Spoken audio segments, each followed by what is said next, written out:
ಮುತ್ತಪ್ಪರೈ ಪುತ್ರ ರಿಕ್ಕಿರೈ ಒಡೆತನದ Lamborghini car ಬೆಂಗಳೂರಿನ ರಸ್ತೆಗಳಲ್ಲಿ ಮತ್ತೊಮ್ಮೆ ಪುಂಡಾಟ ನಡೆಸಿದೆ. ಕೆಂಪೇಗೌಡ ಏರ್ಪೋರ್ಟ್ ರಸ್ತೆಯಲ್ಲಿ ಅತಿ ವೇಗದ ಚಾಲನೆ ಮತ್ತು ಕರ್ಕಶ ಶಬ್ದದ ಮೂಲಕ ಸಾರ್ವಜನಿಕರಿಗೆ ಕಿರಿಕಿರಿ ಮಾಡಿ ಹುಚ್ಚಾಟವನ್ನು ಮೆರೆಯಲಾಗಿದೆ.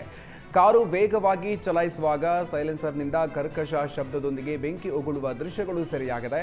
ವೈರಲ್ ಆಗಿರುವ ವಿಡಿಯೋವನ್ನು ಆಧರಿಸಿ ಸಂಚಾರಿ ಪೊಲೀಸರು ಮತ್ತು ಕಾನೂನು ಸುವ್ಯವಸ್ಥೆ ಪೊಲೀಸರು ಜಂಟಿ ಪರಿಶೀಲನೆಗೆ ಮುಂದಾಗಿದ್ದಾರೆ. ಮಾರ್ಚ್ 21ರಂದು ಕಾರ್ನಲ್ಲಿ ಕುಂಬ್ಳೆ ಸರ್ಕಲ್ ಕಬ್ಬನ್ ರಸ್ತೆಯಲ್ಲಿ ಕಾರು ಡ್ರಿಫ್ಟಿಂಗ್ ಮಾಡಿ ಪುಂಡಾಟವನ್ನು ನಡೆಸಲಾಗಿತ್ತು. ಬಳಿಕ ಕಾರು ಮಾಲೀಕ ರಿಕ್ಕಿರೈ ಕೋರ್ಟ್ನಲ್ಲಿ ದಂಡವನ್ನು ಕಟ್ಟಿದ್ದ. ಈಗ ಮತ್ತೊಮ್ಮೆ ಅದೇ ಕಾರಿನೊಂದಿಗೆ ಸಂಚಾರಿ ನಿಯಮ ಉಲ್ಲಂಘಿಸಿ ಮತ್ತೆ ಪುಂಡಾಟವನ್ನು ಮೆರೆದಿದ್ದಾನೆ. ವೀಲಿಂಗ್ ಮಾಡಿ ಸೋಷಿಯಲ್ ಮೀಡಿಯಾದಲ್ಲಿ ಪೋಸ್ಟ್ ಮಾಡಿದ್ದ ವ್ಯಕ್ತಿಯನ್ನ ಪೊಲೀಸರು ಬಂಧಿಸಿದ್ದಾರೆ. ಕೆಆರ್ಪುರಂ ಸಂಚಾರಿ ಪೊಲೀಸರು ಪೂರ್ವಜ್ ಎಂಬಾತನನ್ನ ಬಂಧಿಸಿ ವಿಚಾರಣೆ ನಡೆಸಿದ್ದಾರೆ. ಜೂನ್ 10ರಂದು ಭಟ್ಟರಹಳ್ಳಿ ಬಳಿ ಪೂರ್ವಜ್ ವೀಲಿಂಗ್ ಮಾಡಿದ್ದ ಬಳಿಕ ಸಾಮಾಜಿಕ ಜಾಲತಾಣದಲ್ಲಿ ಪೋಸ್ಟ್ ಮಾಡಿದ್ದು ವಿಡಿಯೋ ನೋಡಿ ಪೊಲೀಸರು ಸುಮೋಟೋ ಕೇಸನ್ನು ದಾಖಲಿಸಿದ್ದಾರೆ. ಆರೋಪಿಯನ್ನು ಬಂಧಿಸಿ ವಿಡಿಯೋ ಮಾಡಿದ್ರೆ ಕಾನೂನು ಕ್ರಮ ಪಕ್ಕಾ ಅಂತ ಪೊಲೀಸರು ಪೋಸ್ಟ್ ಮಾಡಿದ್ದಾರೆ.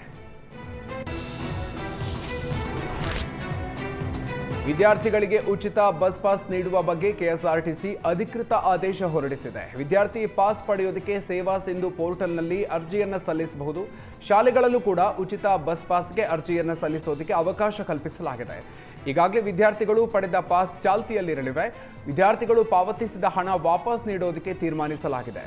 15 ದಿನಗಳ ಒಳಗೆ ವಿದ್ಯಾರ್ಥಿಗಳಿಗೆ ಹಣ ವಾಪಸ್ ನೀಡೋದಕ್ಕೆ ನಿರ್ಧರಿಸಲಾಗಿದೆ.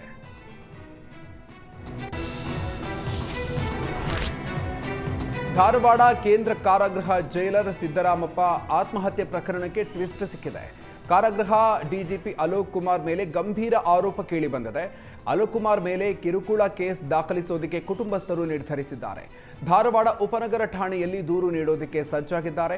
ಅಲೋಕ್ ಕುಮಾರ್ ಕಿರುಕುಳದಿಂದ ಪತಿ ಮಾನಸಿಕವಾಗಿ ನೊಂದಿದ್ರು. 3 ಬಾರಿ ವಿಡಿಯೋ ಕಾನ್ಫರೆನ್ಸ್ನಲ್ಲಿ ಕಿರುಕುಳವನ್ನು ಕೊಟ್ಟಿದ್ದಾರೆ ಅಂತ ಕುಟುಂಬಸ್ಥರು ಆರೋಪಿಸಿದ್ದಾರೆ.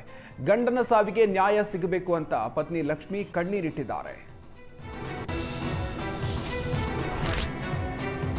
ಲವ್ ಜಿಹಾದ್ಗೆ ಹೆದರಿ ಬಾಲಕಿ ಆತ್ಮಹತ್ಯೆ ಪ್ರಕರಣ ಸಂಬಂಧ Garaga police inspector Shivayogi Lohar suspend ಮಾಡಲಾಗಿದೆ.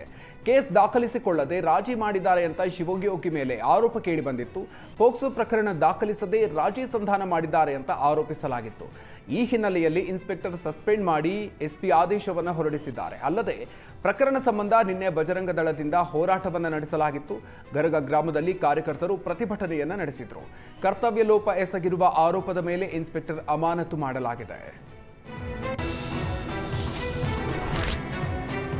ಶಿವಮೊಗ್ಗದ ಹರ್ಷ ಕೊಲೆ ಆರೋಪಿಗಳು ಜೈಲಿನಲ್ಲಿ ಪುಂಡಾಟವನ್ನು ನಡೆಸಿದ್ದಾರೆ. ಸೆಲ್ನಿಂದ ಹೊರಗೆ ಬಿಡೋ ವಿಚಾರಕ್ಕೆ ವಾರ್ಡನ್ ಮೇಲೆ ಹಲ್ಲೆಯನ್ನು ಮಾಡಿದ್ದಾರೆ. 2022ರಲ್ಲಿ ಹಿಂದೂ ಕಾರ್ಯಕರ್ತ ಹರ್ಷ ಕೊಲೆ ನಡೆದಿತ್ತು. ಅಂದಿನಿಂದ ಧಾರವಾಡ ಕೇಂದ್ರ ಕಾರಾಗೃಹಕ್ಕೆ 2 ಆರೋಪಿಗಳು ಸೇರಿದ್ರು. A1 ಹಾಗೂ A2 ಆರೋಪಿಗಳು ಜೈಲು ವಾರ್ಡನ್ ಮೇಲೆ ಹಲ್ಲೆಯನ್ನು ಮಾಡಿದ್ದಾರೆ. ಹಲ್ಲೆಗೊಳಗಾದ ಜೈಲು ವಾರ್ಡನ್ಗೆ ಎಸ್ಡಿಎಂ ಆಸ್ಪತ್ರೆಯಲ್ಲಿ ಚಿಕಿತ್ಸೆಯನ್ನು ನೀಡಲಾಗ್ತಾ ಇದೆ. ಕೈದಿಗಳಿಂದ ಕರ್ತವ್ಯಕ್ಕೆ ಅಡ್ಡಿ ಆರೋಪದಡಿ ಧಾರವಾಡ ಸಬರ್ಬನ್ ಪೊಲೀಸ್ ಠಾಣೆಯಲ್ಲಿ ಪ್ರಕರಣ ದಾಖಲಾಗಿದೆ. ಜೈಲು ವಾರ್ಡನ್ ಮೇಲೆ ಹಲ್ಲೆಗೈದ ಕೈದಿಗಳಿಗೆ 1 ತಿಂಗಳು ಕುಟುಂಬ ಭೇಟಿಗೆ ಅವಕಾಶ ನೀಡದೆ ಶಿಕ್ಷೆ ನೀಡಲಾಗಿದೆ.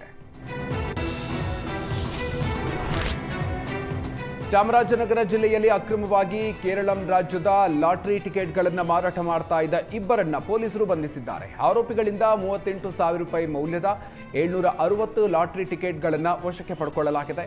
ಆರೋಪಿಗಳು ಯಳಂದೂರು ಪಟ್ಟಣದ ನಾಡಮೇಗಲಮ್ಮ ದೇವಸ್ಥಾನದ ಮುಂಭಾಗ ಕೇರಳಂ ಲಾಟರಿ ಮಾರಾಟ ಮಾಡ್ತಾ ಇದ್ರು. ನಂಜುಂಡಸ್ವಾಮಿ ಹಾಗೂ ನಿಂಗಪ್ಪ ಅನ್ನೋರನ್ನ ಬಂಧಿಸಿ ವಿಚಾರಣೆ ನಡೆಸಲಾಗ್ತಿದೆ. ಸ್ವಚ್ಛ ಭಾರತ್ ಅಭಿಯಾನ ಗೆಲ್ಲೋದಕ್ಕೆ ಮೈಸೂರು ಮಹಾನಗರ ಪಾಲಿಕೆ ಪಣ ತೊಟ್ಟಿದ್ದು, ಇದೀಗ ಕಸದ ಹಾವಳಿ ನಿಯಂತ್ರಣಕ್ಕೆ ಮೈಸೂರು ನಗರ ಪಾಲಿಕೆ ಹೊಸ ಅಸ್ತ್ರ ಪ್ರಯೋಗಿಸಿದೆ. ಕಸದ ರಾಶಿ ಸುರಿತಾ ಇದ್ದ ಜಾಗ ಈಗ ವಿಶ್ರಾಂತಿ ಸ್ಥಳವಾಗಿ ಮಾರ್ಪಾಡು ಮಾಡಿದೆ.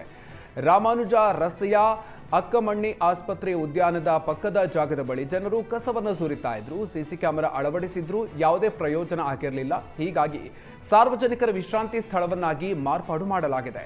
ಸ್ವಚ್ಛಗೊಳಿಸಿ ನೀಲಿ ಬಣ್ಣ ಬಳಿದು ಸಿಬ್ಬಂದಿ ಅಂದಗೊಳಿಸಿದ್ದಾರೆ. ಮೈಸೂರಲ್ಲಿ ಸುಮಾರು 50 ಕಡೆ ಇದೇ ಮಾದರಿ ಅನುಸರಣೆಗೆ ಮುಂದಾಗಿದ್ದಾರೆ.